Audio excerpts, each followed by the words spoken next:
आपल्याच माध्यमातून आम्ही स्क्रीनवर बघत असतो किंवा वाचत असतो।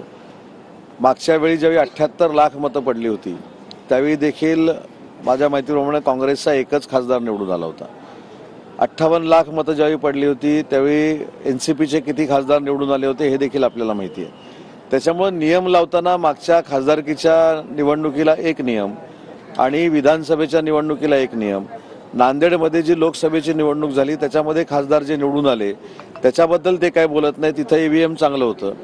हरियाणामध्ये यांचं सरकार आलं तिथे ईव्हीएम चांगलं होतं, कर्नाटकमध्ये यांचं सरकार आलं तिथे ईव्हीएम चांगलं होतं। सुप्रीम कोर्टामध्ये ज्यावेळी पिटिशन दाखल केलं गेलं तेव्हा सुप्रीम कोर्टाने स्पष्ट असं म्हटलंय की ज्या ठिकाणी निकाल फेवरेबल लागतात तिथलं ईव्हीएम चांगलं आहे आणि ज्या ठिकाणी ईव्हीएमवरनं निकाल आपल्या विरोधात जातात त्यावेळी तिथे ईव्हीएम मशीनमध्ये काहीतरी गडबड आहे अशी शंका कायमस्वरूपी उपस्थित केली जाते आणि पिटिशन माझ्या माहितीप्रमाणे एक दिवसामध्ये ती नाकारण्यात आलेली आहे। त्याच्यामुळं आता कुठचाच विषय नाही, कारण शेतकऱ्यांना आम्ही न्याय देतोय, लाडक्या बहिणींना आम्ही न्याय देतोय, युवकांना आम्ही न्याय देतोय, उद्योग महाराष्ट्रामधनं गेले म्हणून सांगणाऱ्यांना उद्योग किती आले हे देखील आम्ही दाखवून दिलेले आहेत।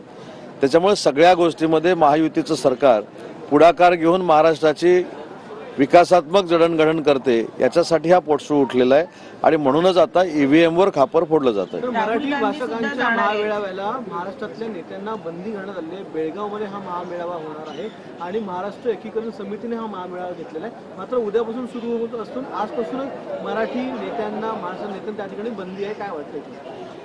कर्नाटकमध्ये काँग्रेसचं सरकार आहे आणि काँग्रेसची पहिल्या दिवसापासूनची रणनीती अशी आहे की सीमा भागाचा प्रश्न हा सुटता कामा नये आणि त्या भूमिका कायमस्वरूपी स्वतःबरोबर ठेवून कर्नाटकमधलं सरकार, काँग्रेसचं सरकार हे काम करतं।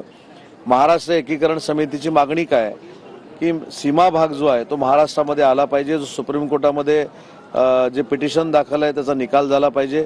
त्यासाठी महाराष्ट्राचं सरकार हे सीमा भागातल्या जनतेबरोबर आहे हे आम्ही अनेक वेळा सांगितलेलं आहे। मी देखील अनेक वेळा सीमा भागामध्ये जाऊन आलेलो आहे आणि अशा पद्धतीची मराठी नेत्यांना जर बंदी घातलेली असेल तर त्याचा मी जाहीरपणाने निषेध करतो। राहुल गांधी सुद्धा मरकडवाडीला जातील अशी शक्यता व्यक्त केली जाते। शरद पवारांसारखे ज्येष्ठ नेते आज त्या ठिकाणी पोहोचलेले आहेत। कुठेतरी येत्या काळामध्ये ईव्हीएम विरोधी वातावरण निर्मिती करण्यासाठी म्हणून हे सगळं केलं जातंय असं वाटतं का? ईव्हीएम विरोधी वातावरण निर्मिती करण्यापेक्षा जे अपयश आलेलं आहे ते अपयश झाकण्यासाठी केलेला हा खटाटोप आहे आणि त्याच्यासाठी हे सगळं खापर ईव्हीएमवर फोडलं जातंय। आपण जर बघितलं तर प्रियांका गांधी ज्या मतदारसंघातून निवडून आल्या त्या मतदारसंघामध्ये काय बॅलेटवर मतदान झालेलं नव्हतं ना, त्या मतदारसंघामध्ये देखील ईव्हीएमवरच मतदान झालेलं होतं। मग ते कसं काय चाललं? त्याच्यामुळं मला असं वाटतं की महाराष्ट्रातल्या जनतेनं महाविकास आघाडीला जे पूर्ण नाकारलेलं आहे त्या नाकारल्यानंतर आपण काहीतरी करतोय, आपण जे नाकारले गेलेलो आहे ते ईव्हीएममुळे गेलेलो आहोत असं दाखवण्याचा काही लोकांचा दुर्दैवी प्रयत्न आहे, परंतु जनतेनं नाकारलं हे आजपर्यंत कोण स्वीकारायला तयार नाही। पवारांनी एक महत्त्वाचं स्टेटमेंट केलेलं आहे की इंडिया आघाडीचं नेतृत्व करण्याची क्षमता ममता बॅनर्जीमध्ये आहे, असं काल त्यांनी कोल्हापूरमध्ये महत्त्वाचं विधान केलंय। तुम्ही कसं या वक्तव्याकडे बघता? त्यांनी थेट असं सांगितलंय की इंडिया आघाडीचं नेतृत्व ममता बॅनर्जी करू शकतात, काँग्रेसवरती, काँग्रेसच्या नेत्यांवरती कुठेतरी नाराजी यामधून दिसून येते। नाही, याच्यामध्ये नाराजी म्हणण्यापेक्षा आता वेगवेगळे प्रयोग करणं महाविकास आघाडीला क्रमप्राप्त आहे। राहुल गांधींवर एक प्रयोग करून त्यांनी बघितला, तो यशस्वी झाला नाही। आता ममता दिदींवर हा प्रयोग करून बघायचा आणि त्यांच्या नेतृत्वाखाली राहुल गांधींच्या नेतृत्वाखाली आलेले जे अपयश आहे त्याच्यात काय फरक पडतो का, पाठीपुढं होतं का, एवढंच बघण्याचा हा प्रयत्न आहे। त्याच्यामुळं आता काँग्रेसनं विचार केला पाहिजे की त्यांच्या नेतृत्वावर शंका निर्माण केली गेलेली आहे आणि ही शंका त्यांनी केली ही अयोग्य आहे असं मी म्हणणार नाही। ही जनतेची देखील शंका आहे की महाविकास आघाडीचं नेतृत्व जे लोक करतायत त्यांचं फक्त भारत जोडोमुळे सरकार येणार नव्हतं, तर त्यांचं सरकार काँग्रेसचं असताना त्यांनी देशासाठी काय केलंय हे जर सांगितलं असतं तर कदाचित काही मतं इकडे तिकडे झाली असती। नेमकी कोणती खाती कोणत्या याच्यावर मंत्रिमंडळात बहुमत मिळावून अजून 10-12 दिवस झालेले आहेत, अजूनही मंत्रिमंडळ विस्तार होत नाहीये, बैठकी होत नाही। एक महत्वाची गोष्ट याच्यामध्ये असं आहे की 2 दिवसापूर्वीपर्यंत आपणच सगळे असं म्हणत होता की मुख्यमंत्री पदाची आणि उपमुख्यमंत्री पदाची शपथ घेतली जात नव्हती, ती आता घेतलेली आहे म्हणजे सरकार स्थापन झालेलं आहे। मंत्रिमंडळ जोपर्यंत विस्तार होत नाही तोपर्यंत तिन्ही नेते मंत्रिमंडळ सांभाळायला सक्षम आहेत। त्याच्यामुळे मला असं वाटतं की मंत्रिमंडळ येत्या काही दिवसामध्ये फायनल होईल, त्याचा विस्तार देखील होईल, शपथविधी देखील होईल.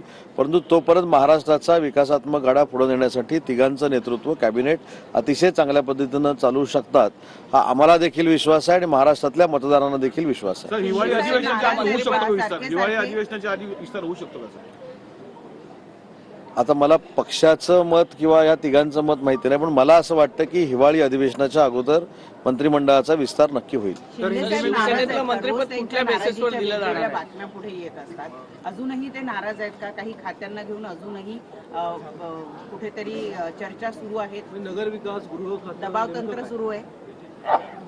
रोज सकाळी पहिली बातमी हीच असते की शिंदेसाहेब नाराज आहेत का. शिंदेसाहेबांनी उपमुख्यमंत्र्याची शपथ घेतल्यानंतर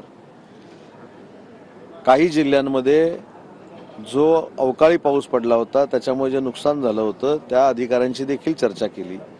त्यांना तातडीनं पंचनामे करून नुकसान भरपाई देण्यासंदर्भातल्या सूचना केल्या. त्याच्यामुळे त्यांचं ॲडमिनिस्ट्रेटिव्ह काम हे शपथ घेतल्यानंतर तातडीनं सुरू झालेलं आहे. ते कुठेही नाराज नाहीत. आता हे सांगून आम्ही देखील थकलेलो आहोत. त्याच्यामुळे रोज सकाळी ते नाराजीची बातमी जी आपल्याकडनं येते ती आता भविष्यामध्ये थांबवली गेली पाहिजे, ही माझी विनंती आहे. अतिशय जोमानं जसं मुख्यमंत्री असताना एकनाथ शिंदेसाहेब काम करायचे 24/7, तसं काम त्यांनी उपमुख्यमंत्री पदाची शपथ घेतल्यानंतर देखील सुरू केलेलं आहे. महाविकास आघाड़ी के एमएलए आज शपथ ले सकते हैं और वही ईवीएम विरोधी एक माहौल बनाया जा रहा है, उसको आप कैसे देखते हैं? आपने सही बात कही है कि माहौल बनाया जा रहा है, उसमें कुछ भी मेरे ख्याल से जो अभी मैंडेट मिला है उसको ढकने के लिए ये सब चालू है. जब ईवीएम प्रियंका गांधी मैडम के यहाँ अच्छी तरह से चलती है, वहाँ उनकी जीत होती है, तो उधर किसी का भी आक्षेप नहीं है. हरियाणा में भी किसी का भी आक्षेप नहीं है. नांदेड़ में जो चुनाव हुआ, बाई इलेक्शन हुआ, उसमें महाविकास आघाड़ी का एमपी चुन के आया, उधर आक्षेप नहीं है. लेकिन मेरे कॉन्स्टिट्यूंसी में आक्षेप है. मैं जहाँ से जीता हूँ, हमारे महायुति के सब लोग जहाँ से जीता है, उनके ऊपर आक्षेप है कि ईवीएम में कुछ गड़बड़ है. अभी अपना जो सक्सेस नहीं आया है वो ढकने के लिए ये महाविकास आघाड़ी का प्रयास शुरू है और ये मेरे ख्याल से माइंड डाइवर्ट करने के लिए ये सब कुछ चल रहा है. इसमें सिर्फ और राजनीति है और मेरे ख्याल से शपथ जो विरोधक हमारे हैं उनकी शपथ आज या